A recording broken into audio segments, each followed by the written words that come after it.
Hi viewers, welcome back to our YouTube channel Vedya vlogs. ಎಲ್ಲರೂ ಹೇಗಿದ್ದೀರಾ? ತುಂಬ ಚೆನ್ನಾಗಿದ್ದೀನಿ ಅನ್ಕೋತೀನಿ. ಇದು ಮಾಮೂಲಿ ಡೈಲಿ ವ್ಲಾಗ್. ಮತ್ತು ನಾನು ಬೆಳಗ್ಗೆನೇ ಪೂಜೆ ಎಲ್ಲ ಮುಗಿಸ್ಕೊಂಡು ವ್ಲಾಗ್ನ ಸ್ಟಾರ್ಟ್ ಮಾಡ್ತಾ ಇರ್ತೀನಿ. ರೆಗ್ಯುಲರಾಗಿ ರಂಗೋಲಿ ಯಾವಾಗೂ ತೋರಿಸಿ ನಿಮಗೂ ಬೇಜಾರಾಗ್ಬೋದಲ್ಲ, ಹಂಗಾಗಿ. ಮತ್ತು ರೆಸಿಪೀಸ್ ಕೂಡ ಶೇರ್ ಮಾಡ್ತಾ ಇರ್ತೀನಿ ಆಲ್ಮೋಸ್ಟು. ಸೊ ಹೊಸ್ದಾಗಿ ಇನ್ನೂ ಯಾರ್ಯಾರೆಲ್ಲ ಚಾನಲ್ ನೋಡ್ತಾ ಇದ್ದೀರಾ ಸಬ್ಸ್ಕ್ರೈಬ್ ಮಾಡ್ಕೊಳ್ಳಿ. ಹಾಗೆ ನಿಮಗೆ ಗೊತ್ತಿರೋ ರಿಲೇಟಿವ್ಸ್ಗೆ, ಫ್ರೆಂಡ್ಸ್ಗೆ ನಮ್ಮ ಈ ಒಂದು ಯೂಟ್ಯೂಬ್ ಚಾನಲ್ನ ಶೇರ್ ಮಾಡಿ ಅಂತ ಕೇಳ್ಕೊತೀನಿ. ಮೊದಲನೇದಾಗಿ ನಾನಿಲ್ಲಿ ರೆಸಿಪಿನ ತೋರಿಸ್ತಾ ಇದ್ದೀನಿ.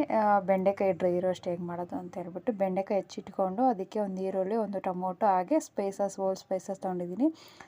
ಚಿಲ್ಲಿ ಪೌಡರು, ಗರಂ ಮಸಾಲ, ಮತ್ತು ಕಾರಂಡರ್ ಪೌಡರ್, ಮತ್ತು ಟರ್ಮರಿಕ್ ಪೌಡರ್ ಒಂದು ಸ್ವಲ್ಪ ಒಂದು ಅರ್ಧ ಟೇಬಲ್ ಸ್ಪೂನ್ ಆಗೋಷ್ಟು. ಅದರಲ್ಲಿ ಟರ್ಮರಿಕ್ ಪೌಡರ್ ಮಾತ್ರ ಒಂದು ಸ್ವಲ್ಪ ತೊಗೊಂಡಿದ್ದೀನಿ. ನಂತರ ಬೆಂಡೆಕಾಯಿನೆಲ್ಲ ಚೆನ್ನಾಗಿ ರೋಸ್ಟ್ ಮಾಡ್ಕೊಬೇಕಾಗತ್ತೆ. ಒಂದು ಸ್ವಲ್ಪ ನೀವು ಬೆಂಡೆಕಾಯಿನ ಕೆಲವೊಬ್ಬರು ತೊಳೆಯೋದಿಲ್ಲ, ಕೆಲವೊಬ್ರು ಏನೇನು ಬಟ್ಟೆಲಿ ನಾನು ವಾಶ್ ಮಾಡಿಬಿಟ್ಟು, ಅಂದರೆ ಬಟ್ಟೆನಲ್ಲಿ ನೀಟಾಗಿ ಒರೆಸ್ಬಿಟ್ಟು ಯೂಸ್ ಮಾಡೋವಂಥದ್ದು. ನಾನು ಕೂಡ ಮೊನ್ನೆ ಒಂದು ಸರಿ ಟ್ರೈ ಮಾಡಿದೆ. ಇಷ್ಟು ದಿವಸ ನಾನು ರೆಗ್ಯುಲರಾಗಿ ಮಾಡೋವಂಥದ್ದು ಬೆಂಡೆಕಾಯಿ ಬಟ್ಟೆನಲ್ಲೇ ಒರೆಸ್ಬಿಟ್ಟು ನಾನು ಯೂಸ್ ಮಾಡ್ತಾಯಿದ್ದೆ. ಸೊ ಅದೇನಂತಂದರೆ ಒಂದು ಲೋಳೆ ಅಂಶ ಏನಿರುತ್ತೆ ಜಾಸ್ತಿ ಬಿಟ್ಕೊಳ್ಳುತ್ತೆ ಅಂತ ಹೇಳ್ಬಿಟ್ಟು. ಸೊ ನೀವು ನೀರಲ್ಲಿ ಕೂಡ ವಾಶ್ ಮಾಡ್ಕೊಬೋದು. ನೀರಲ್ಲಿ ವಾಶ್ ಮಾಡಿಕೊಂಡ್ರೆ ಏನಾಗುತ್ತೆ ಅಂದರೆ ನೀಟಾಗಿ ನಾವು ಫ್ರೈ ಮಾಡೋವಾಗ ಲೋಳೆ ಎಲ್ಲ ನೀಟಾಗಿ ಡ್ರೈ ಆಗಿ ಹೋಗ್ಬಿಡುತ್ತೆ. ಸೊ ನನಗೂ ಒಂದು ಹೊಸ ಎಕ್ಸ್ಪೀರಿಯೆನ್ಸ್ ಆಗಿದ್ದು, ಹಾಗೆ ಶೇರ್ ಮಾಡ್ತಾಯಿದ್ದೀನಿ. ವಾಶ್ ಮಾಡಿಕೊಂಡು ಬೆಂಡೆಕಾಯಿ ನಾನು ಮಾಮೂಲಿ ಹೆಚ್ಚಿಟ್ಕೊಂಡು ಈಗ ನೀಟಾಗಿ ಎಲ್ಲ ಸ್ವಲ್ಪ ಫ್ರೈ ಮಾಡಿಕೊಂಡೆ. ಸೊ ಲೋಳೆ ಅಂಶ ಎಲ್ಲ ಒಂಥರ ನೀರು ಥರ ಬಿಟ್ಕೊಳ್ಳುತ್ತೆ, ಅದೆಲ್ಲ ನೀಟಾಗಿ ಡ್ರೈ ಆಗಬೇಕು. ನಂತರ ನಾನಿಲ್ಲಿ ಸ್ವಲ್ಪ ಎಣ್ಣೆ, ಅದಕ್ಕೆ ಸಾಸಿವೆ ಹಾಕ್ಕೋತೀನಿ. ಮಾಮೂಲಾಗಿ ನಾವು ಬೆಂಡೆಕಾಯಿ ಗೊಜ್ಜು ಮಾಡ್ಕೋತಿರ್ತೀವಿ, ಇಲ್ಲ ಸಾಂಬಾರು ಮಾಡ್ಕೋತಾ ಇರ್ತೀವಿ. ಸೊ ಈ ಥರ ಕೂಡ ಮಾಡ್ಬೋದು. ಸೊ ನಾನು ಲಾಸ್ಟ್ ಟೈಮ್ ಒಂದು 1.5 ಇಯರಿಂದ ಈ ಥರ ಟ್ರೈ ಮಾಡ್ತಾರೆ. ಅದಕ್ಕೆ ಮುಂಚೆ ಯಾವಾಗೂ ಬೆಂಡೆಕಾಯಿ ಸಾಂಬಾರು ಗೊಜ್ಜು ಮಾಡ್ತಿದ್ದೆ. ಈ ಥರ ಚಪಾತಿಗೆ ಮಾತ್ರ ಒಂದು ಮಸ್ತ್ ಕಾಂಬಿನೇಷನ್ ಸೂಪರಾಗಿರುತ್ತೆ, ಒಮ್ಮೆ ಟ್ರೈ ಮಾಡಿ. ನಂತರ ಅದಕ್ಕೆ ಕಡಲೆಬೇಳೆ, ಉದ್ದಿನಬೇಳೆ ಒಂದು ಸ್ವಲ್ಪ ಲೈಕ್ ಮಾಡೋದಾದರೆ, ಇಲ್ಲ ಅಂತಲೇ ಸ್ಕಿಪ್ ಮಾಡ್ಕೊಳ್ಳಿ. ಯಾವಾಗ ಒಂದೇ ಥರ ಮಾಡಿ ಬೇಜಾರಾಗಿದೆ, ಈ ಥರ ಕೂಡ ಟ್ರೈ ಮಾಡಿ. ನಾನು ಕೂಡ ಲಾಸ್ಟ್ ಟೈಮು ಶ್ರಾವಣ ಶನಿವಾರಕ್ಕೆ ನಾವು ಪ್ರತಿ ವರ್ಷವೂ ಒಂದು ತುಂಬ ಗ್ರ್ಯಾಂಡಾಗಿ ಮಾಡ್ತೀವಲ್ಲ, ಆವಾಗ ನಾನು ಮಾಡ್ತಾಯಿದ್ದೀರಿ. ರೆಗ್ಯುಲರಾಗಿ ಬೀನ್ಸ್ ಪಲ್ಯ, ಇಲ್ಲ ಆಲೂಗಡ್ಡೆ ಪಲ್ಯ ಮಾಡ್ತಿದ್ದೆ. ಸೊ ಲಾಸ್ಟ್ ಟೈಮ್ ಟ್ರೈ ಮಾಡಿದ್ದೆ, ಈ ಥರ ತುಂಬ ಇಷ್ಟಪಟ್ಟಿದ್ರು ಎಲ್ಲರೂ. ಸೊ ಅದನ್ನೇ ನಾನು ವೀಕ್ಲಿ 1-2 ಟೈಮ್ಸ್ ಇವಾಗ ಕಂಟಿನ್ಯೂಸ್ಲಾಗಿ, ಇಲ್ಲ ಅಟ್ಲೀಸ್ಟ್ 1 ಟೈಮ್ ಆದರೂ ನಾನು ಮಾಡ್ಕೋತೀನಿ ಈ ಥರ. ಇಲ್ಲ ಅಂತಂದರೆ ಗೊಜ್ಜಾದರೂ ಸರಿಯೇ. ಇವಾಗ ಆನಿಯನ್ ಎಲ್ಲ ಹಾಕ್ಕೊಂಡು ಚೆನ್ನಾಗಿ ಫ್ರೈ ಮಾಡ್ಕೊತಾ ಇದ್ದೀನಿ. ಏನು ಅಂತಂದರೆ ಬೆಂಡೆಕಾಯಿ ಈ ಡೈಜೆಷನ್ಗೆ ತುಂಬಾ ಒಳ್ಳೆಯದು. ಹೊಟ್ಟೆಗಿರೋದೆಲ್ಲ ಏನು ಗಲೀಜು ವೇಸ್ಟೇಜ್ ಎಲ್ಲ ಇರುತ್ತೆ, ಅದನ್ನು ನೀಟಾಗಿ ತೆಗೆದಾಕುವಂಥ ಕೆಲಸ ಮಾಡುತ್ತೆ. ತುಂಬ ಒಳ್ಳೆಯದು ಹೆಲ್ತ್ಗೆ. ಮತ್ತು ಮಕ್ಕಳಿಗೂ ಕೂಡ ನಾವು ಆಗಾಗ ಈ ಥರ ರೂಢಿ ಮಾಡ್ತಾ ಇರಬೇಕಲ್ವ, ಅವ್ರಿಗೂ ರೊಟೀನ್ಗೆ ನಾವು ಅಭ್ಯಾಸ ಮಾಡ್ತಾ ಇರಬೇಕು. ಆ ಥರ ಏನಾದರೂ ಇಷ್ಟಪಟ್ಟಿಲ್ಲ ಅಂತಂದರೆ ನೀವು ಚಪಾತಿಯಲ್ಲಿ ರೋಲ್ ಥರ ಕೊಡ್ಬೋದು ಮಕ್ಕಳಿಗೆ. ಸಣ್ಣದಾಗಿ ಹೆಚ್ಚಿ ಆ ಥರನೂ ಮಾಡ್ಕೊಡ್ಬೋದು. ಇಲ್ಲ ಇದಕ್ಕೆ ನಾನೀಗ ಆನಿಯನ್ ಫ್ರೈ ಆದಮೇಲೆ ಸ್ವಲ್ಪ ಟೊಮೊಟೊ, ಶುಂಠಿ, ಬೆಳ್ಳುಳ್ಳಿ ಪೇಸ್ಟ್ ಹಾಕ್ಕೊಂಡು ಸ್ವಲ್ಪ ಹಸಿ ವಾಸನೆ ಹೋಗೋವರೆಗೂ ಫ್ರೈ ಮಾಡ್ಕೊತಾ ಇದ್ದೀನಿ. ನಂತರ ಹುರಿದಿಟ್ಕೊಂಡಿರೋಂಥ ಬೆಂಡೆಕಾಯಿ ಹಾಕ್ಕೊಂಡು ಒಂದು ಸ್ವಲ್ಪ ಚೆನ್ನಾಗಿ ಕೈ ಬಿಡ್ದೇನೆ ಹುರ್ಕೋಬೇಕಾಗತ್ತೆ, ತಲೆ ಹಿಡ್ಬಿಡುತ್ತಲ್ಲ, ಹಂಗಾಗಿ. ನಂತರ ಫೈನಲಾಗಿ ಸ್ಪೈಸಸ್ ಎಲ್ಲ ಹಾಕ್ಕೊಂಡು, ಸ್ಪೈಸಸ್ ಕೂಡ ಕಮ್ಮಿನೇ ಹಾಕ್ಕೋತಾ ಇದ್ದೀನಿ. ಧನಿಯಾ ಪೌಡರು ಇದೆಲ್ಲ ಆಲ್ಮೋಸ್ಟ್ ಗ್ಯಾಸ್ಟ್ರಿಕ್ ಅಂತ ಹೇಳ್ಬಿಟ್ಟು ನಾನು ಇದು ಮಾಡ್ಕೊತಾ ಇದ್ದೀನಿ, ಅವಾಯ್ಡ್ ಮಾಡ್ಕೊತಾ ಇದ್ದೀನಿ. ನಂತರ ಹಸಿಮೆಣ್ಸಿನ್ಕಾಯಿ ಕೂಡ ಅಷ್ಟೇ, ಈಗ ರುಚಿಗೆ ತಕ್ಕಷ್ಟು ಉಪ್ಪು ನೋಡ್ಕೊಂಡು ಹಾಕ್ಕೊಂಡು ನೀಟಾಗಿ ಒಂದು 10 ಮಿನಿಟ್ಸ್ ಚೆನ್ನಾಗಿ ರೋಸ್ಟ್ ಮಾಡ್ಕೊಂಬಿಟ್ರೆ ಬೆಂಡೆಕಾಯಿ ಬೇಗ ಬೇಯುತ್ತೆ. ಮತ್ತು ಎಸ್ಪೆಷಲಿ ಇದು ಹೆಲ್ತ್ಗೆ ತುಂಬಾ ಒಳ್ಳೆಯದು. ಬೆಂಡೆಕಾಯಿ ಅಂದರೆ ತಿನ್ನೋದಕ್ಕೆ ಇಷ್ಟಪಡದಿರೋ ಎಷ್ಟೋ ಜನ ಇದ್ದಾರೆ. ಅಂಥವ್ರಿಗೆ ಒಂದು ಸಜೆಷನ್ ಏನು ಅಂತಂದರೆ, ಅಟ್ಲೀಸ್ಟ್ ನಾವು ತಿನ್ನೋಕ್ಕೆ ಇಷ್ಟ ಆಗಿಲ್ಲ ಅಂತಂದ್ರೆ ನಮ್ಮ ಹೆಲ್ತ್ಗೋಸ್ಕರ ಆದರೂ ನಾವು ಕೆಲವೊಂದು ರೂಢಿ ಮಾಡ್ಕೋಬೇಕಲ್ವ, ಹಂಗಾಗಿ ಒಮ್ಮೆ ಟ್ರೈ ಮಾಡಿ. ನಾನು ಇದು ಕಾಂಬಿನೇಷನ್ನಾಗಿ ಚಪಾತಿಗೆ ಮಾಡ್ಕೊಂಡಿರೋವಂಥದ್ದು ಬೆಂಡೆಕಾಯಿ ರೋಸ್ಟು. ಕ್ವಿಕ್ಕ ಕೂಡ ಆಗುತ್ತೆ ಬೇಗ. ಇವಾಗ ಮಾರ್ನಿಂಗ್ ಎದ್ದು ಬ್ರೇಕ್ಫಾಸ್ಟ್ ಮಾಡಬೇಕು, ಇಲ್ಲ ಅಟ್ಲೀಸ್ಟ್ ನೈಟ್ ಡಿನ್ನರ್ಗಾದರೂ ಸರಿಯೇ. ಈ ಥರ ತುಂಬ ಚೆನ್ನಾಗಿರುತ್ತೆ. ಚಪಾತಿ ಕೂಡ ನಾನು ಮಾಡ್ಕೊಂಡಿದ್ದೆ, ನೋಡ್ತಾ ಇರ್ಬೋದು ಎಷ್ಟು ಸಾಫ್ಟಾಗಿದೆ ಚಪಾತಿ ಅಂತ ಹೇಳ್ಬಿಟ್ಟು. ನಾನು ಯಾವ ಥರ ಮಾಡ್ಕೋತೀನಿ ರೆಗ್ಯುಲರಾಗಿ, ಆ ಥರ ನಾನು ಬೇಕಿರೋ ಕಮೆಂಟ್ ಮಾಡಿ, ಈ ಥರ ಸಾಫ್ಟಾಗಿ ಯಾವ ಥರ ಮಾಡ್ಕೊಳ್ಳೋದು ಅಂತ ಹೇಳ್ಬಿಟ್ಟು. ಒಂದೊಂದು ಟೈಮ್ ಏನಾಗುತ್ತೆ ಅಂದರೆ ಚಪಾತಿ ಮಾಡಿಟ್ಟಿರ್ತೀವಿ, ಬೆಳಗ್ಗೆ ಮಾಡಿಟ್ಟಿರ್ತೀವಿ, ಸಂಜೆ ಅಷ್ಟೊತ್ತಿಗೆ ತುಂಬ ಗಟ್ಟಿಯಾಗಿಬಿಟ್ಟಿರುತ್ತೆ. ಇಲ್ಲ ನೈಟ್ ಮಾಡಿರ್ತೀವಿ, ಬೆಳಗ್ಗೆ ಅಷ್ಟೊತ್ತಿಗೆ ತುಂಬ ಗಟ್ಟಿಯಾಗಿಬಿಟ್ಟಿರುತ್ತೆ. ಬಟ್ ನಾನು ಫಾಲೋ ಮಾಡೋಂಥ ಕೆಲವೊಂದು ಟಿಪ್ಸು ಬೇಕಿರೋ ಕಮೆಂಟ್ ಮಾಡಿ. ನಾನು ಫಾಲೋ ಮಾಡೋಂಥ ಕೆಲವೊಂದು ಟಿಪ್ಸು, ನನಗೆ ಚಪಾತಿ ಆ ಥರ ನನಗೆ ಯಾವತ್ತೂ ಆಗೋದಿಲ್ಲ. ಒಂದೊಂದು ಸತಿ ಯಾವಾಗಾದ್ರೂ ರೇರ್ ಆ ಥರ ಆಗೋದು, ಚಪಾತಿ ತುಂಬ ಗಟ್ಟಿ ಆಗಿಬಿಡುತ್ತೆ. ಬಟ್ ನಾನು ರೆಗ್ಯುಲರಾಗಿ ಒಂದು ಸ್ವಲ್ಪ ಇಂಟ್ರೆಸ್ಟ್ ಕೊಟ್ಟು ಚಪಾತಿ ಮಾಡಿಕೊಂಡೆ ಅಂತಂದರೆ ಈ ಥರ ಆಗೋದಕ್ಕೆ ಚಾನ್ಸೇ ಇಲ್ಲ. ತುಂಬ ಇದೇ ಥರವಿರುತ್ತೆ. ಹಾಟ್ ಬಾಕ್ಸಲ್ಲಿ ಹಾಕಿಟ್ಬಿಟ್ರೆ ಇದೇ ಥರ ಮೆತ್ತವಾಗಿ ಮೃದುವಾಗೇ ಇರುತ್ತೆ ಯಾವಾಗೂ. ನೀವು ಕೂಡ ಬೇಕಿರೋ ಕಮೆಂಟ್ ಮಾಡಿ, ನಾನು ನೆಕ್ಸ್ಟ್ ವೀಡಿಯೋಸಲ್ಲಿ ಬೇಕಿದ್ದರೆ ನಾನು ನಿಮಗೆ ತಿಳಿಸ್ಕೊಡ್ತೀನಿ ಯಾವ ಥರ ಚಪಾತಿ ಮಾಡೋದು ಅಂತ ಹೇಳ್ಬಿಟ್ಟು. ಈಗ ನಾನು ಅದಕ್ಕೆ ಸರ್ವ್ ಮಾಡ್ಕೋತಾ ಇದ್ದೀನಿ. ತುಂಬ ಕ್ವಿಕ್ಕಾಗತ್ತೆ, ಮಕ್ಕಳಿಗಂತೂ ಈ ಥರ ರೂಢಿ ಮಾಡಿಕೊಟ್ರೆ ತುಂಬ ಒಳ್ಳೆಯದು. ನೀವು ಕೂಡ ಒಮ್ಮೆ ಟ್ರೈ ಮಾಡಿ ಹೇಗೆ ಬಂತು ಅಂತ ಕಮೆಂಟ್ ಮಾಡಿ, ಲೈಕ್ ಮಾಡಿ, ಶೇರ್ ಮಾಡಿ. ನಮ್ಮ ಚಾನಲ್ನ ಇನ್ನೂ ಸಬ್ಸ್ಕ್ರೈಬ್ ಮಾಡ್ಕೊಂಡಿಲ್ಲ ಅಂದರೆ ಸಬ್ಸ್ಕ್ರೈಬ್ ಮಾಡ್ಕೊಳ್ಳಿ, ಮತ್ತು ಆದಷ್ಟು ಶೇರ್ ಮಾಡಿ.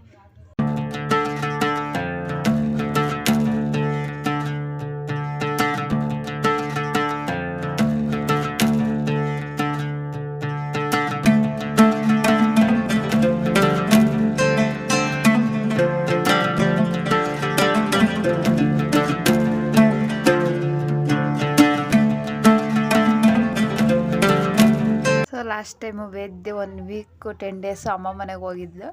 ಸೊ ಅಮ್ಮ ಎಲ್ಲ ಚಿಕ್ಕದಾಗ್ಬಿಡುತ್ತೆ, ಪಾಪಗೆ ಬಟ್ಟೆ ಹಾಕ್ಬಿಡು ಅಂತ ಹೇಳ್ಬಿಟ್ಟು ಎಲ್ಲ ವಾಪಸ್ ಎತ್ತು ಕಳಿಸಿದ್ರು. ನೋಡ್ತಾ ಇರ್ಬೋದು ಇಷ್ಟು ಲಾಟ್ ಆಗಿದ್ದು ಬಟ್ಟೆ ಅವೆಲ್ಲ ಮಡ್ಸಿಡೋಣ ಅಂತ ಹೇಳ್ಬಿಟ್ಟು ನನಗೆ ಎಲ್ಲ ಹಾಕ್ಕೊಂಡಿದ್ದೀನಿ. ಸೊ ನಾನು ಇವತ್ತು ನಿಮ್ಮ ಜೊತೆ ಒಂದು ಎಲ್ದಿ ಜ್ಯೂಸ್ ಮತ್ತು ಪ್ರೋಟೀನ್ ಇರೋವಂಥ ಜ್ಯೂಸನ್ನ ನಾನು ನಿಮ್ಮ ಜೊತೆ ಶೇರ್ ಮಾಡ್ತಾಯಿದ್ದೀನಿ. ಸೊ ಒಂದಷ್ಟು ಚಿಕ್ಕ ಪುಟ್ಟ ಎಲ್ಲ ಕೆಲಸ ಮುಗಿಸ್ಕೊಂಡು ನಾನು ನಿಮಗೆ ಆಮೇಲೆ ಸಿಗ್ತೀನಿ. ಸೊ ಈ ಒಂದು ಫ್ರಾಕ್ ಬಂದುಬಿಟ್ಟು ಅಪ್ಪ ಕೊಡಿಸಿದ್ದು ಫಂಕ್ಷನಲ್ಲಿ ತುಂಬ ಕ್ಯೂಟಾಗಿದ್ದು.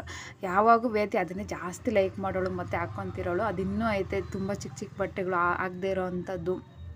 ಅವೆಲ್ಲ ನಾನೀಗ ಡಿವೈಡ್ ಮಾಡಿ ಬೇಕಾಗಿರೋ ಅಂಥವು ಮಾತ್ರ ಇಡ್ಸ್ಕೊತಾ ಇದ್ದೀನಿ. ನಂತರ ನಾನೀಗ ನಿಮ್ಮ ಜೊತೆ ಒಂದು ಎಲ್ದಿ ಜ್ಯೂಸನ್ನ ಶೇರ್ ಮಾಡ್ತಾಯಿದ್ದೀನಿ. ಮಾಮೂಲಿ ಹೆಣ್ಮಕ್ಳಿಗೆ ಹಾರ್ಮೋನ್ಸ್ ಪ್ರಾಬ್ಲಮ್ ಇರುತ್ತೆ, ಮತ್ತು ಪೀರಿಯಡ್ಸ್ ಕೂಡ ಪ್ರಾಬ್ಲಮ್ ಇರುತ್ತೆ, ಅಟ್ ಎ ಟೈಮ್ ಆಗೋದಿಲ್ಲ, ಒಂದೊಂದು ಸತಿ ಏನೇನೋ ಇರುತ್ತೆ, ಅದು ಪರ್ಸ್ನಲಿ ಅವ್ರಿಗೆ ಮಾತ್ರನೇ ಗೊತ್ತಿರುತ್ತೆ. ಸೊ ಹಾರ್ಮೋನ್ ಇಂಬ್ಯಾಲೆನ್ಸ್ ಆಗೋದು ಆಲ್ಮೋಸ್ಟ್ 99% ಎಲ್ಲ ಹೆಣ್ಮಕ್ಳಿಗೂ ಅದೇ ಹಾಗೆ ಆಗುತ್ತೆ. ಸೊ ಅದೊಂದು ಪ್ರಕೃತಿ ನಿಯಮ, ಏನು ಮಾಡೋದಕ್ಕಾಗಲ್ಲ. ಸೊ ಇಂಥ ಒಂದು ಇದರಲ್ಲಿ ನಮ್ಮ ಹೆಲ್ತ್ನ ನಾವು ಕರೆಕ್ಟಿಗೆ ಯಾವ ಥರ ಪೀರಿಯಡ್ಸ್ ಆಗ್ಬೋದು, ಮತ್ತು ಹಾರ್ಮೋನ್ಸ್ ಇಂಬ್ಯಾಲೆನ್ಸ್ ಆಗೋದಕ್ಕೆ ಕೆಲವೊಂದು ಟಿಪ್ಸು, ಮತ್ತು ಹೆಲ್ದಿಯಾಗಿರೋದಕ್ಕೆ, ಈ ಥರ ಎಲ್ಲ ಜಾಸ್ತಿ ಆಗೋವಂಥ ಪ್ರಾಬ್ಲಮ್ಸ್ನ ಅವಾಯ್ಡ್ ಮಾಡ್ಕೊಳ್ಳೋದಕ್ಕೆ ಈ ಒಂದು ಜ್ಯೂಸ್ ABC ಜ್ಯೂಸ್ ಅಂತ ಕರೀತಾರೆ. ಅಂದರೆ ಆಪಲ್ಲು ಮತ್ತು ಬೀಟ್ರೋಟು ಮತ್ತು ಕ್ಯಾರೆಟ್ ಹಾಕಿ ಮಾಡ್ಕೊಳ್ಳೋವಂಥದ್ದು. ನನಗೂ ಫಸ್ಟ್ ಇದು ಗೊತ್ತಿರಲಿಲ್ಲ. ಆಲ್ಮೋಸ್ಟ್ ಈಗ ನಾನೊಂದು 6 ಮಂತ್ಸಿಂದ ಯೂಸ್ ಮಾಡ್ತಾಯಿದ್ದೀನಿ. ಕೆಲವ್ರು ಏನು ಅಂತಂದರೆ ಕ್ಯಾರೆಟು ಬೀಟ್ರೋಟ್ ಪಲ್ಯ ಮಿಕ್ಸ್ ಮಾಡಿ ಪಲ್ಯ ಮಾಡ್ತಾರಲ್ಲ, ಕ್ಯಾರೆಟು ಮತ್ತು ಬೀಟ್ರೋಟ್, ಅದನ್ನು ಇಷ್ಟಪಡದೇ ಇರೋರು ಕೂಡ ತುಂಬ ಇದ್ದಾರೆ. ಆ ಥರ ಇಷ್ಟಪಡದೇ ಇರೋರು ಈ ಥರ ಜ್ಯೂಸ್ ಕೂಡ ಮಾಡ್ಕೊಂಡು ಕುಡಿಬೋದು. ಮತ್ತು ಇದರಲ್ಲಿ ಹೈ ಪ್ರೋಟೀನ್ ತುಂಬ ಒಳ್ಳೆಯದು ಆರೋಗ್ಯಕ್ಕೆ. ಅದು ಎಸ್ಪೆಷಲಿ ಹೆಣ್ಮಕ್ಳಿಗೆ, ಮಕ್ಳಿಗೆ ಕೂಡ ಕೊಡ್ಬೋದು. ಮಕ್ಳಿಗೆ ವೇದ್ಯಗೆ ಕೊಡ್ತೀನಿ, ಆದರೆ ಅವಳು ಅಷ್ಟು ಇಷ್ಟಪಡೋದಿಲ್ಲ. ಕ್ಯಾರೆಟ್ ಪಲ್ಯ ಆದರೆ ತಿಂತಾಳೆ, ಬೀಟ್ರೋಟ್ ಪಲ್ಯ ಮಾಡಿಕೊಟ್ರೆ ತಿನ್ನೋದಿಲ್ಲ, ಒಂದು ಸ್ವಲ್ಪ ಭಯ ಬೀಳ್ತಾಳೆ, ಅದು ಕೆಂಪಗಿರುತ್ತಲ್ಲ ಅಂತೇಳ್ಬಿಟ್ಟು. ಸೊ ಜ್ಯೂಸ್ ಕೂಡ ಕೊಟ್ಟು ನಾನು ಮಾಡಿಕೊಟ್ಟು ಟ್ರೈ ಮಾಡಿ ನೋಡಿದೆ. ಬೀಟ್ರೋಟ್ ಏನು ಮಾಡಿಕೊಟ್ರು ಅವಳು ಕುಡಿತಾನೇ ಇಲ್ಲ ಮತ್ತು ತಿಂತಾನೇ ಇಲ್ಲ, ಅದು ಕೆಂಪಗಿರುತ್ತೆ, ಭಯ ಬೀಳ್ತಾಳೆ. ನಂತರ ಅದಕ್ಕೇನು ಮಾಡ್ತೀನಿ ಅಂದರೆ ಕ್ಯಾರೆಟೇ ಕೊಡ್ತೀನಿ ಆಲ್ಮೋಸ್ಟು. ನಾನು ಈ ಥರ ಯಾವಾಗಾದರೂ ಬೀಟ್ರೋಟು ತುಂಬ ಚಿಕ್ಕದಿತ್ತು, ಸೊ ಪಲ್ಯ ಯಾಕೆ ಮಾಡ್ಕೊಳ್ಳೋದು ಅಂತ ಹೇಳ್ಬಿಟ್ಟು ನಾನು ಜ್ಯೂಸೇ ಮಾಡ್ಕೋತಾ ಇದ್ದೀನಿ. ಈಗ ಅದನ್ನೆಲ್ಲ ಸಿಪ್ಪೆ ಸುಲಿದು ಒಂದು ಜಾರ್ಗೆ, ಫ್ರೂಟ್ ಜಾರ್ ಇತ್ತು ಅಂದರೆ ಇನ್ನೂ ಬೆಸ್ಟ್, ಚೆನ್ನಾಗಿ ನುಣ್ಣಗಾಗುತ್ತೆ. ಸೊ ಕ್ವಾಂಟಿಟಿ ಸ್ವಲ್ಪನೇ ಇತ್ತಲ್ಲ, ಹಂಗಾಗಿ ನಾನು ಈ ಜಾರಿಗೆ ಹಾಕ್ಕೋತಾ ಇದ್ದೀನಿ. ಸೊ ಈಗ ಅದನ್ನೆಲ್ಲ ನೀಟಾಗಿ ಗ್ರೈಂಡ್ ಮಾಡಿಕೊಂಡು ಚಿಕ್ಕದಾಗಿ ಕಟ್ ಮಾಡಿಕೊಂಡು ಈ ಒಂದು ಕನ್ಸಿಸ್ಟೆನ್ಸಿನಲ್ಲಿ ಒಂದು ಸ್ವಲ್ಪ ಕುಡಿಯೋದಕ್ಕೆ ಒಂಥರ ಫೀಲ್ ಆಗುತ್ತೆ. ಯಾವ ಥರ ಅಂದರೆ ಹಸಿ ಕ್ಯಾರೆಟ್ ತಿಂದಾಗ ಯಾವ ಥರ ಫೀಲ್ ಆಗುತ್ತೆ ಆ ಥರ ಆಗುತ್ತೆ ಅಷ್ಟೇ. ಬಟ್ ಕಣ್ಣು ಮುಚ್ಕೊಂಡೆ 2 ನಿಮಿಷ ಕುಡಿದ್ಬಿಟ್ರೆ ಎಷ್ಟು ಆರೋಗ್ಯಕ್ಕೆ ಒಳ್ಳೇದಲ್ವ. ಸೊ ಆ ಥರ ಒಂದು ಸ್ವಲ್ಪ ಹಸಿ ಆ ಥರ ಅನಿಸುತ್ತೆ, ಚೆನ್ನಾಗಿರುತ್ತೆ. ಈ ಥರ ಕ್ಯಾರೆಟ್ ಪಲ್ಯ ಮಾಡ್ಕೊಂಡು ತಿಂದರೂ ಬೆಸ್ಟು. ಆ ಪಲ್ಯ ಇಷ್ಟಪಡದೇ ಇರೋರು ಈ ಥರ ನಾನು ಒಂದು ಇಬ್ಬರು ಶೇರ್ ಮಾಡ್ಬೋದು. ಇದರಲ್ಲಿ ದೊಡ್ಡ ಗ್ಲಾಸಲ್ಲಿ ಹಾಕಿದ್ದೀನಲ್ಲ ನಾನು, ಇದು ಇಬ್ಬರು ಶೇರ್ ಮಾಡ್ಬೋದು ಆರಾಮಾಗಿ. ಒಂದು ಸ್ವಲ್ಪ ಕುಡಿಯೋದಕ್ಕೆ ಒಂದು ಸ್ವಲ್ಪ ಹಸಿ ಇದೆ ಅನಿಸುತ್ತೆ, ಬಟರ್ ಅದರ್ವೈಸ್ ತುಂಬಾ ಒಳ್ಳೆಯದು. ಒಮ್ಮೆ ಟ್ರೈ ಮಾಡಿ. ನೀವು ಇದಕ್ಕೆ ಬೇಕಾದ್ರೆ ಲೆಮೆನ್ನು, ಜಿಂಜರ್ ಕೂಡ ಹಾಕ್ಕೊಬೋದು, ಒಂದು ಸ್ವಲ್ಪ ಇಲ್ಲ ಶುಗರ್ ಕೂಡ ಆ್ಯಡ್ ಮಾಡ್ಕೊಬೋದು. ನಾನು ಏನು ಹಾಕ್ಕೋತಾ ಇಲ್ಲ. ಮತ್ತು ಇನ್ನೊಂದೇನು ಅಂದರೆ ಇದನ್ನು ಫಿಲ್ಟ್ರ್ ಮಾಡೋದಕ್ಕೆ ಹೋಗಬೇಡಿ, ಯಾವುದೇ ಕಾರಣಕ್ಕೂ ಫಿಲ್ಟ್ರ್ ಮಾಡೋದಕ್ಕೆ ಹೋಗಬಾರ್ದು. ಜ್ಯೂಸಸ್ ಆಲ್ಮೋಸ್ಟ್ ಏನು ಮಾಡ್ತಾರೆ ಕೆಲವರು ಅಂತಂದರೆ ಫಿಲ್ಟ್ರ್ ಮಾಡಿ ಕುಡಿತಾರೆ. ಅದರಲ್ಲಿರೋಂಥ ಫೈಬರ್ ಕಂಟೆಂಟ್ ಹೋಗ್ಬಿಟ್ರೆ ನಮಗೆ ಜೀರ್ಣಶಕ್ತಿಗೆ ಇನ್ನೇನು ಯೂಸ್ ಇಲ್ಲ, ನಮ್ಮ ಡೈಜೆಷನ್ಗೆ ಇನ್ನೇನು ಹೆಲ್ಪ್ ಮಾಡುತ್ತೆ.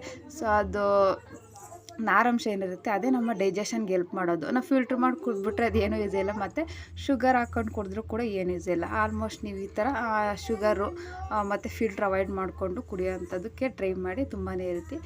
ಸೊ ಅದೆಲ್ಲ ಮುಗಿಸ್ಕೊಂಡು ನಾನಿಲ್ಲೂ ಸ್ವಲ್ಪ ಮನೆಯೆಲ್ಲ ಕ್ಲೀನ್ ಮಾಡ್ಕೊತಾ ಇದ್ದೀನಿ. ಸೊ ಇದು ನಾನು ನೆಕ್ಸ್ಟ್ ಡೇ ವ್ಲಾಗನ್ನು ಅದನ್ನು ಕೂಡ ಆ್ಯಡ್ ಮಾಡ್ಕೋತಾ ಇದ್ದೀನಿ. ಸೊ ಆವತ್ತು ನಾನು ವ್ಲಾಗ್ನ ಎಂಡ್ ಮಾಡೋದಕ್ಕಾಗಲಿಲ್ಲ, ಹಂಗೆ ನಾನು ನೆಕ್ಸ್ಟ್ ಮಾರ್ನಿಂಗ್ ವ್ಲಾಗ್ನ ಹಂಗೆ ಸ್ಟಾರ್ಟ್ ಮಾಡ್ತಾಯಿದ್ದೀನಿ. ಸೊ ಬೆಳಗ್ಗೆನೇ ಎಲ್ಲ ಕ್ಲೀನಾಗಿ ಗುರುವಾರ ಎಲ್ಲ ಒಂದೇ ಸರಿ ಕ್ಲೀನ್ ಮಾಡ್ಕೊಳ್ಳೋಣ ಅಂತ ಹೇಳ್ಬಿಟ್ಟು ಎಲ್ಲ ಗುಡಿಸ್ಕೊಂಡು ಒರೆಸ್ಕೊತಾ ಇದ್ದೀನಿ. ಸೊ ಬೆಳಗ್ಗೆ ಎದ್ದು ಎಲ್ಲರೂ ಟಿಫನ್ ಮಾಡಿಬಿಟ್ರೆ ಒಂದು ಕೆಲಸ ಆದಂಗೆ. ನಂತರ ಮನೆ ಕೂಡ ಅದು ಗಲೀಜಾಗೇ ಇರುತ್ತೆ ಆಲ್ಮೋಸ್ಟ್ ಮಕ್ಕಳಿರೋ ಮನೆ ಅಂತ ಅಂದರೆ ಏನು ಮಾಡೋದಕ್ಕಾಗಲ್ಲ. ಇದ್ದಷ್ಟು ಟೈಮ್ ಇರಲಿ ಅಂತ ಹೇಳ್ಬಿಟ್ಟು ಒಂದು ಡೈಲಿ ಈ ಥರ ಮಾರ್ನಿಂಗಿಲ್ಲ ಸಂಜೆ ಹೊತ್ತು ಒರೆಸ್ಕೊಂಡ್ಬಿಡ್ತೀನಿ ನಾನು. ಸೊ ವಿಡಿಯೋ ಎಲ್ಲ ಸ್ಕಿಪ್ ಮಾಡಿದೆ ನೋಡಿ. ಮತ್ತು ಇಷ್ಟ ಆಯಿತು ಅಂದರೆ ಲೈಕ್ ಮಾಡಿ.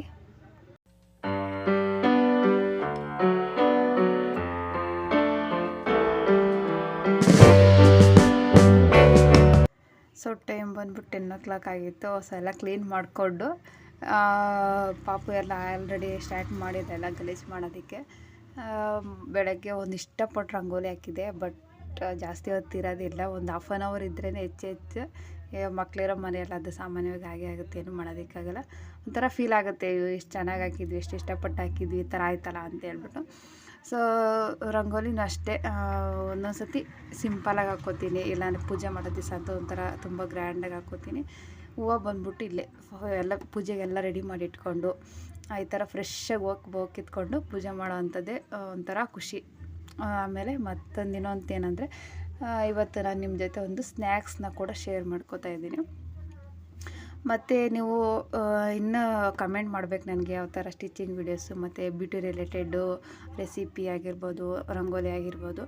ಸೊ ಇನ್ನೊಂದೇನು ಅಂತಂದರೆ ಯಾರು ಮಾಡದೇ ಇರೋದು ಮಾಡ್ತೀರಾ, ಏನು ಸ್ಪೆಷಲ್ ಏನೂ ಇಲ್ಲ ಅಂತಂದರೆ ಅವ್ರು ಮಾಡೋದು ಅವ್ರಿಗೆ ಸ್ಪೆಷಲ್ ಆಗಿರ್ಬೋದು. ಮತ್ತು ನಾವು ಮಾಡೋ ಅಂಥ ಕೆಲಸ ನಮ್ಗೆ ಇಂಟ್ರೆಸ್ಟ್ ಇದ್ದರೆ ಅದೇ ದೇವರು ಅಂದ್ಕೊಂಡ್ರೆ ಅಷ್ಟೇ ಸಾಕಲ್ವ. ನಾವು ಮಾಡೋ ಕೆಲಸದಲ್ಲಿ ನಮ್ಗೆ ಇಂಟ್ರೆಸ್ಟ್ ಇದ್ದು ಆಸಕ್ತಿಯಿಂದ ಮಾಡಿದ್ರೆ ನಿಯತ್ತಾಗಿ ಮತ್ತು ಆಸಕ್ತಿಯಿಂದ ಮಾಡಿದ್ರೆ ಸಾಕು. ಈಗ ನಾನು ಒಂದು ಬಾಣಲಿ ಇಟ್ಕೊಂಡಿದ್ದೆ ಚಿಕ್ಕದು, ಅದಕ್ಕೆ ಒಂದು ಸ್ವಲ್ಪ ಎಣ್ಣೆ ಮತ್ತು ಹಚ್ಚಿಟ್ಕೊಂಡಿರೋಂಥ ಒಂದು ದೊಡ್ಡ ಈರುಳ್ಳಿ ಹಾಕ್ಕೊಂಡು ಫ್ರೈ ಮಾಡ್ಕೊತಾ ಇದ್ದೀನಿ, ಸಾಫ್ಟಾಗಿ ಫ್ರೈ ಆಗಲಿ. ಇದು ಬಂದ್ಬಿಟ್ಟು ಸ್ಟಫಿಂಗ್ಗೆ ನಾನು ರೆಡಿ ಮಾಡ್ಕೊತಾ ಇರೋವಂಥದ್ದು. ಇಂಗ್ರೀಡಿಯೆಂಟ್ಸ್ ನಾನು ಫಸ್ಟ್ ಏನು ತೋರಿಸ್ತಾ ಇಲ್ಲ, ಸೊ ಹಂಗೆ ಡೈರೆಕ್ಟ್ ತೋರಿಸ್ತಾ ಇದ್ದೀನಿ. ಈಗ ಅದೆಲ್ಲ ಸ್ಮೂತಾಗಿ ಫ್ರೈ ಆದಮೇಲೆ ಅದಕ್ಕೆ ಹೋಲ್ ಸ್ಪೈಸಸ್ ತೊಗೊಂಡಿದ್ದೀನಿ. ಗರಂ ಮಸಾಲ, ಒಂದು ಸ್ವಲ್ಪ ಚಿಕನ್ ಮಸಾಲ, ಅರಿಶಿನ, ನಂತರ ಚಾಟ್ ಮಸಾಲ, ಒಂದು ಸ್ವಲ್ಪ ಖಾರದ ಪುಡಿ ಹಾಕ್ಕೊಂಡು ಈಗ ನಾನು ಬೇಯಿಸಿರೋವಂಥ ತರಕಾರಿ ಏನಿತ್ತಲ್ಲ ಅದನ್ನ ಈಗ ಹಾಕ್ಕೊಂಡು ನೀರಿನ ಅಂಶ ಎಲ್ಲ ಸ್ವಲ್ಪ ಡ್ರೈ ಆಗಬೇಕು, ಚೆನ್ನಾಗಿ ರೋಸ್ಟ್ ಆಗಲಿ. ಡ್ರೈ ಆಗಿಬಿಟ್ಟು ಅದಾದಮೇಲೆ ನಾವು ಅದಕ್ಕೊಂದು ಸ್ವಲ್ಪ ಕೊತ್ತಂಬರಿ ಹಾಕ್ಕೊಂಡ್ರೆ ನಮಗೆ ಒಳಗಿರೋಂಥ ಸ್ಟಫಿಂಗ್ ಕೂಡ ರೆಡಿ. ಸೊ ನಾನಿದು ಮಾಡ್ತಾ ಇರೋದು ಫಸ್ಟ್ ಟೈಮು. ಏನಾಯಿತು ಅಂದರೆ ನೀವು ಇನ್ನೂ ಚಿಕ್ಕದಾಗಿ ಹೊಚ್ಕೊಬೋದು ತರಕಾರಿ, ಇದಕ್ಕೆ ಬೇಕಿರೋ ಬೇರೆ ತರಕಾರಿ, ಎಲೆಕೋಸು, ಹೂಕೋಸು ಕೂಡ, ಪನ್ನೀರ್ ಕೂಡ ಮಾಡ್ತಾರಲ್ವ ಆಲ್ಮೋಸ್ಟ್, ಪನ್ನೀರ್ ಪಪ್ಸು ಮತ್ತು ಮಶ್ರೂಮ್ ಪಪ್ಸು ಆ ಥರ ನೀವು ಇದೇ ಸ್ಟಫಿಂಗ್ಗೆ ಅದು ಕೂಡ ರೆಡಿ ಮಾಡ್ಕೊಬೋದು. ಇಲ್ಲ ಬರೀ ಇಲ್ಲಿ ತರಕಾರಿ ನೀವು ಸ್ಕಿಪ್ ಮಾಡಿಕೊಂಡು ಮಶ್ರೂಮ್ ಕೂಡ ಆ್ಯಡ್ ಮಾಡ್ಕೊಬೋದು, ಇಲ್ಲ ಅಂತಂದರೆ ಪನ್ನೀರು ಆ್ಯಡ್ ಮಾಡ್ಕೊಬೋದು. ನಾನು ನೆಕ್ಸ್ಟ್ ವೀಡಿಯೋಸಲ್ಲಿ ಬೇಕಿರೋ ಕಮೆಂಟ್ ಮಾಡಿ ಅದನ್ನು ಕೂಡ ಮಾಡೋಣ, ಟ್ರೈ ಮಾಡೋಣ. ಅದೇನು ಪರ್ಫೆಕ್ಟಾಗಿ ಬಂದೇ ಬರುತ್ತೆ ಅಂತ ಏನಿಲ್ಲ. ಸೊ ಎಕ್ಸ್ಪೀರಿಯೆನ್ಸ್ ಇರೋರೇ ಮಾಡಬೇಕಂತ ಏನಿಲ್ವಲ್ಲ, ಟ್ರೈ ಮಾಡೋಣ. ಹಂಗಾಗಿ ನಂತರ ಇಲ್ಲಿ ನಾನು ಚಪಾತಿ ಹಿಟ್ಟು, ಮಾಮೂಲಿ ಚಪಾತಿ ಹಿಟ್ಟು ಹೆಂಗೆ ಕಲಿಸ್ತೀವಿ ಹಂಗೆ ಮೈದಾನೇ ತೊಗೋಬೋದು, ಬಟ್ ಅದು ಡೈಜೆಷನ್ ಆಗೋಲ್ಲ ಅಂತ ಹೇಳ್ಬಿಟ್ಟು ನಾನಿಲ್ಲಿ ಗೋಧಿ ಹಿಟ್ಟನ್ನೇ ತೊಗೊಂಡು ಚಪಾತಿಗೆ ಯಾವ ಥರ ಕಲಿಸ್ಕೊತೀವಿ ಆ ಥರ ನಾನು ಕಲಿಸ್ಕೊತಾ ಇದ್ದೀನಿ. ನಂತರ ಈಗ ನಾನು ಒಂದು 5 ಲೇಯರು, ನಾನು ಲಾಸ್ಟ್ ಟೈಮ್ ಮೊಟ್ಟೆ ಪಪ್ಸ್ ಕೂಡ ಶೇರ್ ಮಾಡಿದ್ದೀನಲ್ಲ ಅದೇ ಥರನೇ, ಬಟ್ ಇದೊಂಥರ ನಾನು ಪ್ಯಾಟ್ರನ್ ಚೇಂಜ್ ಮಾಡ್ತಾಯಿದ್ದೀನಿ ಅಷ್ಟೇ. ಸೊ ಈಗ ಅದನ್ನೆಲ್ಲ ನಾನು ಅದೇ ಥರ ಒತ್ತಿಟ್ಕೊಂಡ್ಬಿಡ್ತೀನಿ. ಚಪಾತಿ ಚಿಕ್ಕದಾಗಿ ಹೆಚ್ಚಿಟ್ಕೊಳ್ಳಿ, ತುಂಬ ದೊಡ್ಡದು ಬೇಡ. ಹಚ್ಚಿಟ್ಕೊಂಡಿದ್ದಾದಮೇಲೆ ಯಾವ ಥರ ಹಾಕೋದು ಅಂತ ನಾನಿಲ್ಲಿ ಹೇಳ್ಬಿಟ್ಟು ತೋರಿಸ್ತೀನಿ. ಸೊ ಸಂಜೆ ಹೊತ್ತು ಫ್ರೀ ಟೈಮಲ್ಲಿ ಈ ಥರ ಸ್ನ್ಯಾಕ್ಸ್ ಮಾಡ್ಕೊಬೋದು. ಯಾವಾಗಲೂ ಮಾಮೂಲಿ ಹೋಟ್ಲುಗಳಲ್ಲಿ ಇಲ್ಲ ಬೇಕ್ರಿಗಳಲ್ಲಿ ಹೋಗಿ ತಿಂತಿರ್ತೀವಿ, ಎಷ್ಟೇ ಆದ್ರೂ ಔಟ್ಸೈಡ್ ಫುಡ್ ಡೇಂಜರಸ್ ಅಲ್ವಾ. ಸೊ ಈ ಥರ ಅಟ್ಲೀಸ್ಟ್ ವೀಕ್ಲಿ 1 ಟೈಮು ಇಲ್ಲ 2 ಟೈಮ್ ಮಾಡ್ಕೊಳ್ಳೋದ್ರಲ್ಲಿ ನಮ್ಗೆ ಯಾವುದೇ ಭಯ ಇರೋಲ್ಲ, ಸೈಡ್ ಎಫೆಕ್ಟ್ಸ್ ಇರೋಲ್ಲ, ಏನಾಗುತ್ತೋ ಏನೋ ಅಂತ. ಟ್ರೈ ಮಾಡೋದ್ರಲ್ಲಿ ಏನಿಲ್ಲ ಅನಿಸುತ್ತೆ.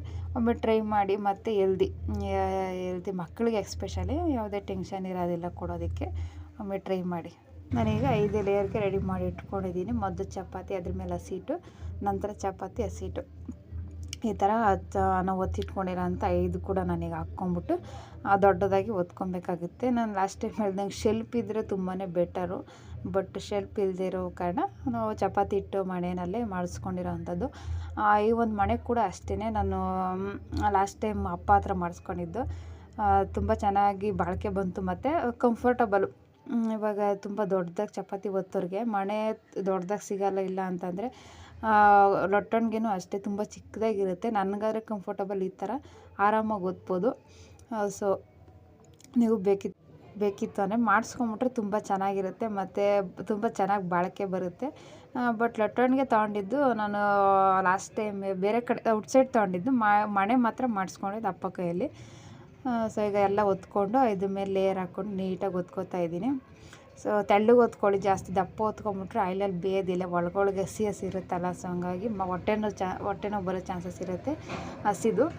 ಇನ್ನೊಂದು ವಿಷಯನೂ ಅಂತಂದರೆ ನಾವು ಮಕ್ಕಳಿಗೆ ಏನೇ ತರಕಾರಿ ಏನು ಪ್ರಾಬ್ಲಮ್ ಇರೋಲ್ಲ, ಬಟ್ ನಾನ್ ವೆಜ್ ಏನಾದರೂ ಕೊಡ್ತೀವಿ ಅಂತಂದಾಗ ಚೆನ್ನಾಗಿ ಬೇಯಿಸಿರೋ ಅಂಥದ್ದು ಕೊಟ್ಟರೆ ಬೆಸ್ಟು. ಅಂದರೆ ಹೆಲ್ದಿ, ಯಾಕಂದರೆ ಅದರಲ್ಲಿ ಡಾಕ್ಟ್ರ್ ಹೇಳೋ ಥರ ಬ್ಯಾಕ್ಟೀರಿಯಾಸ್ ಎಲ್ಲ ಇರುತ್ತೆ. ಹಂಗಾಗಿ ನಾನ್ ವೆಜ್ ಏನೇ ಕೊಡ್ತೀವಿ ಅಂತಂದರೂ ಚೆನ್ನಾಗಿ ಬೇಯಿಸ್ಬಿಟ್ಕೊಂಡು ನಂತರ ಈಗ ಅದನ್ನೆಲ್ಲ ನಾನೀಗ ಬಾಕ್ಸ್ ಟೈಪಲ್ಲಿ ಸ್ಕ್ವೇರ್ ಶೇಪಲ್ಲಿ ಕಟ್ ಮಾಡ್ಕೊತಾ ಇದ್ದೀನಿ. ಸೊ ಸ್ಟಫಿಂಗ್ ಕೂಡ ರೆಡಿಯಾಗಿದೆ ಅಲ್ವಾ, ಹಂಗಾಗಿ ಈಗ ಇದರಲ್ಲಿ ಒಂದು ನಾನು ತೊಗೊಂಡು ಈಗ ನಾನು ಅದಕ್ಕಿಂತ ಸ್ವಲ್ಪ ದೊಡ್ಡದಾಗಿ ಸೊ ಒತ್ತಿರೋ ಅಂಥ ಹಿಟ್ಟಿಗೆ ನಾನೀಗ ಸ್ಟಫಿಂಗ್ ಕೂಡ ಹಾಕ್ಕೋತಾ ಇದ್ದೀನಿ. ತರಕಾರಿ ಇನ್ನೂ ಸ್ವಲ್ಪ ಚಿಕ್ಕದಾಗಿ ಹಚ್ಚಬೇಕಿಂತ ಅನಿಸ್ತು. ಸೊ ನಾನು ಒಂದು ಮೋಮೋಸ್ ಸ್ಟೈಲಲ್ಲಿ ಮೋಮೋಸ್ ಹೇಗೆ ಮಾಡ್ತೀವಿ ಆ ಥರ ನಾನೀಗ ಅದೇ ಪ್ಯಾಟ್ರನಲ್ಲಿ ಡಿಸೈನಲ್ಲೇ ನಾನೀಗ ಅದನ್ನು ಎಲ್ಲ ಫೀಡ್ ಮಾಡ್ಕೋತಾ ಇದ್ದೀನಿ. ನೀಟಾಗಿ ನಾನೀಗ ಅದನ್ನು ಜೋಡಿಸ್ಕೋತಾ ಇದ್ದೀನಿ. ಈ ಥರ ಮೋದಕನೂ ಇದೇ ಥರ ಮಾಡ್ತಾರೆ, ಮತ್ತು ಇನ್ನೊಂಚೂರು ಲೆಂತಾಗಿ ಮಾಡಿಕೊಂಡ್ರೆ ಮೋಮೋಸ್ ಕೂಡ ಮಾಡ್ಕೋತಾರೆ. ಇನ್ನೊಂದೇನು ಅಂತಂದರೆ ನಾವು ಔಟ್ಸೈಡ್ ತಿನ್ನೋವಂಥ ಮೋಮೋಸು ಅವೆಲ್ಲ ಆಲ್ಮೋಸ್ಟು ಏನು ಅಂತಂದರೆ ಏನು ಮಾಡ್ತಾರೆ ಅಂತಂದರೆ ಈ ಚಾಟ್ಸ್ ಅಂಗಡಿಗಳಿಗೆಲ್ಲ ನಾವು ತಿನ್ನೋದಕ್ಕೆ ಹೋದಾಗ ಲಾಸ್ಟ್ ಟೈಮ್ ಮುರಿದಿರೋ ಅಂಥದ್ದನ್ನೇ ನಮಗೆ ಓವನಲ್ಲಿ ಬಿಸಿ ಮಾಡಿಕೊಡ್ತಾರೆ. ಸೊ ಅದೆಲ್ಲ ಹೆಲ್ತ್ಗೆ ಒಳ್ಳೆಯದೇ ಅಲ್ವೇ ಅಲ್ಲ. ಮತ್ತು ಗೋಬಿನೂ ಅಷ್ಟೇ, ಯೂಸ್ ಮಾಡೋ ಅಂಥ ಕಲರ್ಸು ಅವೆಲ್ಲ ಎಷ್ಟೊಂದು ಸೈಡ್ ಎಫೆಕ್ಟ್ಸು ಅಂತಲೇ. ಆದಷ್ಟು ಮಕ್ಕಳಿಗೆ ಅವಾಯ್ಡ್ ಮಾಡೋದಕ್ಕೆ ಟ್ರೈ ಮಾಡೋಣ. ನಂತರ ಈಗ ಅದನ್ನು ಒಂದು 3-4 ಪ್ಯಾಟ್ರನಲ್ಲಿ ನಾನು ರೆಡಿ ಮಾಡಿ ಇಟ್ಕೋತಾ ಇದ್ದೀನಿ. ಹಿಂಗೆಲ್ಲ ರೆಡಿ ಮಾಡಿ ಇಟ್ಕೊಂಡು ನೀಟಾಗಿ ಸುತ್ತಲೂ ಕವರ್ ಮಾಡ್ಕೊಬೇಕಾಗತ್ತೆ, ಇಲ್ಲಾಂದರೆ ಸ್ಟಫಿಂಗ್ ಆಚೆ ಬಂದುಬಿಡುತ್ತೆ. ಈ ಥರ ನಾನು ಒಂದು 10 ಆಗಿತ್ತು ಚಿಕ್ಕದಾಗಿ ಮಾಡ್ಕೊಂಡಿದ್ದು. ಈಗ ಅದನ್ನೆಲ್ಲ ಆಯಿಲ್ಗೆ ಹಾಕ್ಕೋತಾ ಇದ್ದೀನಿ ನೀಟಾಗಿ. ಒಂದು 3-4 ಡಿಸೈನ್ ಮಾಡ್ಕೊಂಡಿದ್ದೆ. ಸೊ ನೀವು ಕೂಡ ಟ್ರೈ ಮಾಡಿ ಹೇಗೆ ಬಂತು ಅಂತ ಕಮೆಂಟ್ ಮಾಡಿ. ಮತ್ತು ನನ್ನ ವ್ಲಾಗುಗಳು, ನನ್ನ ವೀಡಿಯೋಸು, ಸ್ಟಿಚಿಂಗ್ ವೀಡಿಯೋಸ್ ಎಲ್ಲ ಇನ್ನೂ ಯಾರ್ಯಾರೆಲ್ಲ ನೋಡಿಲ್ಲ ಅವರೆಲ್ಲ ಹೋಗಿ ಇಂಟ್ರೆಸ್ಟ್ ಇರೋರು ನೋಡ್ಬೋದು. ಸ್ಟಿಚಿಂಗ್ ವೀಡಿಯೋಸ್ ಅಪ್ಲೋಡ್ ಮಾಡಿದ್ದೀನಿ, ಮತ್ತು ವ್ಲಾಗ್ಸು, ಮತ್ತು ಕೆಲವೊಂದು ಕಿಚನ್ ಟಿಪ್ಸ್ ಆಗಿರ್ಬೋದು, ಯಾವ ಥರ ಪಾಸಿಟಿವ್ ವೈಬ್ಸ್ನ ನಾವು ನಮ್ಮ ಮನೆ ಕ್ರಿಯೇಟ್ ಮಾಡ್ಕೋಬೋದು ಅಂತ ಕೂಡ ನಾನು ಒಂದಷ್ಟು ಟಿಪ್ಸನ್ನು ನಿಮ್ಮ ಜೊತೆ ಶೇರ್ ಮಾಡಿದ್ದೀನಿ. ಸೊ ಸಂಜೆ ಸ್ನ್ಯಾಕ್ಸ್ ಜೊತೆಗೆ ನಾನೀಗ ಟೀ ಕೂಡ ಮಾಡ್ಕೊಂಡಿದ್ದೀನಿ. ಟೀ ಆಲ್ಮೋಸ್ಟ್ ಕಾಫಿ ಕಮ್ಮಿನೇ ಈಟ್ ಅಂತ ಹೇಳ್ಬಿಟ್ಟು, ಆದಷ್ಟು ಕಾಫಿ ಯಾವಾಗೂ ರೇರ್ ಮಾತ್ರ. ಶುಂಠಿನೇ ಆಲ್ಮೋಸ್ಟು, ಟೀ ಕಾಫಿ ಏನು ಜಾಸ್ತಿ ಇಲ್ಲ, ಯಾವಾಗಾದ್ರು ವೀಕ್ಲಿ 1 ಟೈಮ್ ಅಷ್ಟೇ. ಸೊ ಈಗ ನಾನು ಸ್ನ್ಯಾಕ್ಸ್ ಜೊತೆ ಟೀ ಕೂಡ ಮಾಡಿಕೊಂಡು ಒಳ್ಳೆ ಕಾಂಬಿನೇಷನ್ನು ಟ್ರೈ ಮಾಡಿ. ಮತ್ತು ಇನ್ನೂ ಯಾರ್ಯಾರೆಲ್ಲ ಚಾನಲ್ ಸಬ್ಸ್ಕ್ರೈಬ್ ಮಾಡಿಕೊಂಡು ಈ ವಿಡಿಯೋ ಇಷ್ಟ ಆಯಿತು ಅಂದರೆ ಲೈಕ್, ಶೇರ್, ಕಮೆಂಟ್ ಮಾಡಿ. ಸೊ ನಮ್ಮ ವಿಡಿಯೋ ನೋಡೋದಕ್ಕೆ ಧನ್ಯವಾದಗಳು. ಹೀಗೆ ಸಪೋರ್ಟ್ ಮಾಡ್ತಾಯಿರಿ.